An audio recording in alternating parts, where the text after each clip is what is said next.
Ever since I made my 7 heavenly virtues as Warrior Cats video, you all knew this was coming, and now it's here, the 7 heavenly virtues as Wings of Fire characters.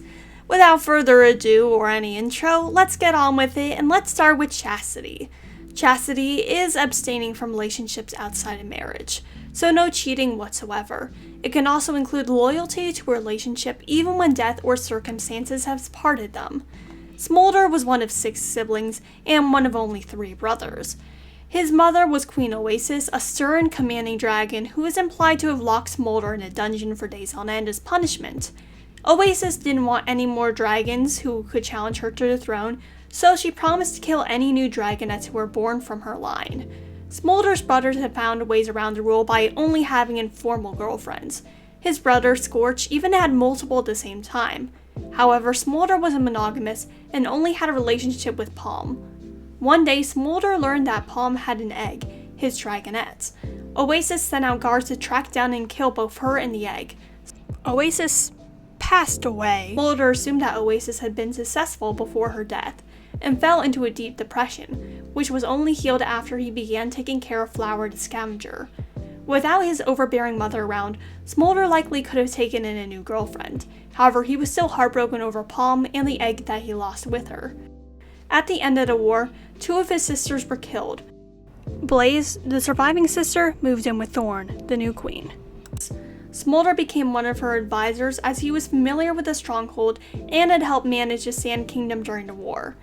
After the Talons of Power attacked the Sandwing stronghold, Smolder learned for the first time that Palm had lived, and so had its daughter, a dragon named Onyx. Onyx challenged Thorn to the throne, but was interrupted by a sandstorm.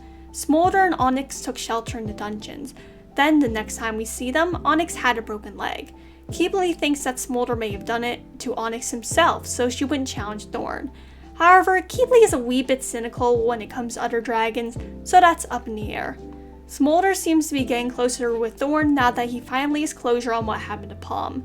However, nothing is certain, and I still believe that Smolder fits the definition of Chastity fairly well. Our next trait is Temperance. Temperance means abstaining from taking too much, whether that be eating, drinking, fighting, etc. The dragon, or dragons, who embody Temperance would need to be very level-headed and willing to reject great amount of power. Therefore, I feel as though the best choice for Temperance are 2 dragons who have been mistaken for each other, who both have a lot of power, Fathom and Turtle. Both Fathom and Turtle have access to massive amounts of power, that being their animus magic. However, they are both opposed to using it. Fathom saw firsthand the effects of magic when his grandfather, Albatross, killed his entire family, and Turtle had studied the Royal Seawing Massacre in a history class. Fathom didn't use his animus magic at all, with the exception to seal away Darkstalker and the one spell to revive Indigo. Though Turtle does use his magic, he shows restraint, and none of his objects are particularly flashy. The list of enchantments is literally just a random piece of coral, a bowl, a stick, a pebble, and an earring. Going beyond animus magic, the 2 show a lot of restraint when it comes to relationships. Fathom restrained himself from talking to the love of his life, Indigo, for over a year. He did so because he feared that he still loved her, and he might hurt her just like Albatross hurt everyone. He felt as though he was a ticking time bomb. Turtle rejected Kinkajou when she was made to fall in love with him by an enemy who thought she was doing Turtle a favor by using a love spell on Kinkajou. He also openly admitted to Kinkajou that she was under a love spell, showing temperance and transparency. Turtle also shows a lot of restraint in general. Despite his magic, he never wants any special attention. Though he enchants an object to make himself a faster swimmer, he doesn't make himself the fastest, he only joins the middle of the pack, and he's satisfied with where he is in life at the moment. The 2's rejection of the overwhelming temptation of animus magic shows that the 2 fit the virtue of Temperance to a T. And now we've Charity. Charity is doing something even though it doesn't benefit yourself and might even harm you. I've got to be honest, I don't have that good of a candidate for Charity. Charity is a pretty specific term as it implies you are giving something that you have away, which makes it different and rarer than kindness, for example. The best dragon, in my opinion, for Charity is Opal. Opal was an Icewing Animus. Like all Icewing Animus dragons, she was limited to only having 1 enchantment during her entire life. Her queen was young and rash, and wanted her to make an enchanted object that would enable her to spy on her enemies. Opal decided to grant that request and created an object which would put her in the heads of other dragons. However, the object would not be used for spying. Instead, it would be used to help the young queen out and make her less flighty through pretty much empathy lessons. Upon realizing the deception, the queen grew upset and threw Opal into the dungeon. However, the gift of vision worked, and the queen realized her wrongdoings and released Opal. Though Opal is long gone, since her era, her gift has helped a countless number of queens, including most recently Queen Snowfall. Opal could have chosen to do anything for that gift, like a crown that generated more jewels.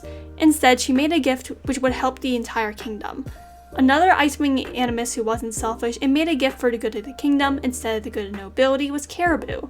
Caribou made a gift which would generate seals, preventing hunger whenever it was a bad hunting season in the lower villages. Her gift is the reason for countless dragon survivals, and it helped to take strain off of the nearby villages so that the villagers could dedicate time to other tasks, such as going to school. After Charity, we have Diligence. Diligence means doing something no matter how hard it is to do. A diligent dragon may face many challenges but will still persevere.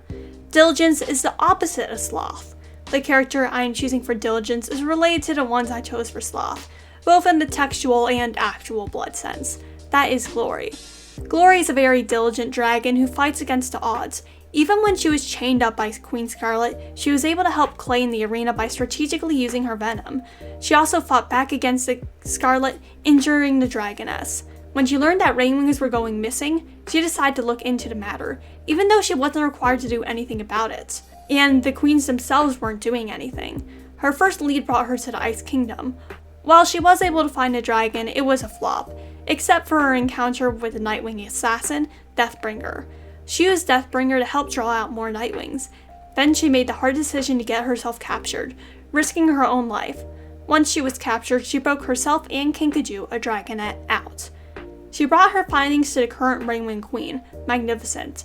However, Magnificent did not want to take action, so Glory decided to challenge her for the throne. Despite numerous difficulties, she still managed to win and became Queen of the Rainwings. Queen Glory then began to train the Rainwings for battle, despite them being a peaceful tribe for moons. Though they weren't the best fighting force, she managed to use her already existing strength to their advantage, by using blow darts instead of more traditional dragon weapons and by using their invisibility to sneak up on dragons. During the invasion of the Nightwing Island, the volcano it was on exploded. Glory was able to adapt fast to the situation and evacuated the Nightwings to the rainforest, where she made them swear a vow of loyalty to her. Despite just becoming queen of her own tribe, Glory took over the control of another. From what we've seen of her since then, she's handled the pressure fine. Glory's story is a true example of not giving up, no matter what. Before we continue, if you are new to this channel, please think about subscribing. I regularly post both Wings of Fire and Warrior Cats content so you'll never be bored. And to my current subscribers, thank you so much for supporting me. I wouldn't have gotten here without y'all. Without further ado, let's move on to our next virtue, patience. Patience means waiting and waiting, even though the day to carry out what needs to be done, or just anything in general, may not arrive. Stone Mover was the Nightwing tribe's first animus dragon in centuries. The tribe was beginning to realize that their island was dying, and so they sent Stone Mover to the mainland to make them tunnels so they could eventually invade the rainforest. In the desert of Pieria, Stone Mover met Thorn and fell in love with the adventurous and bold Sandwing. However, as time drew on, Stone Mover became more and more afraid of the tales of Darkstalker and similar animus dragons. He feared that the enchantments he was doing for his tribe's survival would cause him to go insane. He ran away from the tribe and enchanted his scales to turn to stone instead of his soul turning evil. He left Thorn, however he left her a message on where to find him. One that was, unfortunately, never delivered. Stone Mover then waited for three things. First, he waited for his enchanted fox dinner to bring him, well, dinner. Second, he waited for his scales to turn to stone and seal him away. And finally, he waited for Thorn, hoping that one day she would arrive. Sunny, his daughter, found a letter addressed to Thorn in the Sandwing postmaster's room. She then sought out Stone Mover. It's implied by Why Not that Thorn and Stone Mover met back up. And though they were no longer romantically interested in one another, they still found closure meeting each other again. Sunny then decided to found a school for dragonettes right above Stone Mover's peaceful cage. It must take a lot of patience to deal with them, from dragonettes thinking you are a ghost to almost being murdered by an enraged Skywing. Based off of that, Stonemover certainly represents patience quite well. And now we have kindness. Kindness is the trait of being friendly and considerate to everyone. There's only one character who I feel like takes this to the maximum: Sunny. Sunny was raised under a rock. However, that doesn't mean she was naive. She and her siblings were abused by their guardians, with Kestrel's physical abuse and Webb's and Dune's enabling. Once they got out into the real world, it wasn't much better, as they were forced to fight to the death by Queen Scarlet. Sunny didn't let those experiences persuade her to become cruel or callous. In fact, she felt sympathy towards those who had harmed her. After Kestrel died, she said, "Poor Kestrel," much to the dismay of Tsunami. When she was kidnapped by Fierceteeth, Big Wings, and Prey Hunter, she felt sympathy for Prey Hunter due to his nightmares of the volcano. After she was kidnapped by Adex, she felt sympathy for his situation. She also felt sympathy for Camel, the Sandwing temporarily tasked with looking after her by Smolder when she was in the stronghold. After her experiences in the Sand Kingdom, Sunny decided to fill the Dragonette prophecy, even though it was fake, and she would be putting her life in danger by doing so. After convincing the 3 Sandwing sisters to fight the stronghold, she was able to fulfill the prophecy by noticing Rose, the tiny and meek scavenger, trying to get her to see something was buried in the bones of Queen Oasis. Without her being kind to the smallest of creatures, it is likely that Blister would have become queen instead of Thorn, thanks to the Eye of Onyx not making an appearance. Once the war ended, her kindness did not end. She founded Jade Mountain Academy, a school for dragonets to learn kindness after the brutality of the War of the Sandwing Succession. At the academy, she continued to be kind to everyone.